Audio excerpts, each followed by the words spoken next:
म्हणजे प्रेस आणि आम्ही सगळे पाहणी करत आहोत. आपण पाहतोय नुकसान हे भयानक झालेलं आहे, मोठ्या संख्येत झालेलं आहे आणि साधारणपणे आपण पाहतोय अजूनही शेतकरी बांधव हतबल आहे. सरकारकडून तशी अपेक्षा नाही तर कोणाची, कारण गेल्या 2 वर्षात काही मदत झालेली नाही. तरी देखील आम्ही राजकीय मंडळी ह्या राजवटीला सांगत आहोत, तुम्ही जमिनीवर उतरा आणि शेतकऱ्यांची मदत करा, या बांधावर या, कुठेतरी तुम्ही दिसले पाहिजेत. आज शेतकरी हतबल झालेला आहे. आपण पाहता बागायतदार असतील आणि इतर ज्या शेती आहेत, खरोखर नुकसान जास्ती झालेलं आहे. आणि ही कथा ही काही नवीन नाहीये, पण पंचनामे देखील अजून सुरू नाही झाले. काल रात्री ऑर्डर निघालेली, आमचा दौरा ठरल्यानंतर सरकारला थोडी जाग आलेली आहे.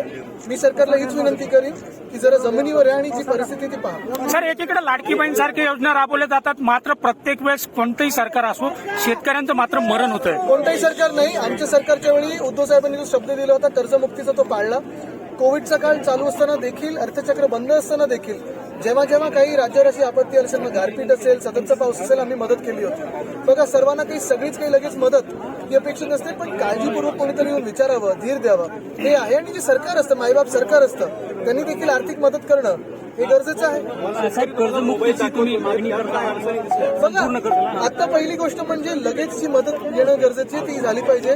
अनेक ठिकाणी पंचनामे पण सुरू झाले नाहीत. हा दौरा जाहीर झाल्यानंतर काल रात्री सरकारने पंचनाम्याची ऑर्डर दिलेली आहे. पीक विमा कंपन्या आहेत, त्यांना सरकारने बोलून घ्यावं, त्वरित आदेश द्यावेत की ज्यांचे ज्यांचे विमा आहेत प्रलंबित ते तुम्ही जारी करा. ई पीक पाहण्याची काय अडचण आहे? ई पीक पाणी तुम्ही आणि आम्ही दोघांनी पाहिलं. एकतर ते लोकेशन पकडत नाहीये, दुसरं म्हणजे ते एवढा फॉर्म भरण्यासारखं आहे, म्हणजे तुम्ही स्पर्धा परीक्षेत बसाल एवढा फॉर्म तो भरण्यासारखं. त्याला ट्युशन क्लास लावली पाहिजे ई पीक पाणीचं ऍप भरण्यासाठी. आणि तिसरी गोष्ट म्हणजे आपण पाहतो ते चक्र नुसतं फिरत राहत आहे आणि शेतकरी त्याच चक्रात अडकलेला आहे, पुढे काही त्याचं होत नाहीये. सर, दौऱ्यामध्ये तुम्ही आहात, विरोधी पक्ष नेते आहेत, मात्र जिल्ह्यातले कोणतेही वरिष्ठ अधिकारी इथं दिसत नाहीत.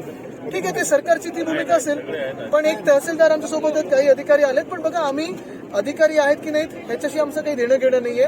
अधिकाऱ्यांनी मागच्या वर्षी देखील पंचनामे भरून पाठवलेलं शासन दरबारी. शासन काय करतंय, मंत्री महोदय कुठे आहेत ते बघणं गरजेचं आहे. राष्ट्रपती महोदय आज मराठवाड्यात आहेत, त्यांनी देखील याच्यावर थोडं वक्तव्य करावं, कारण त्या सर्वोच्च पद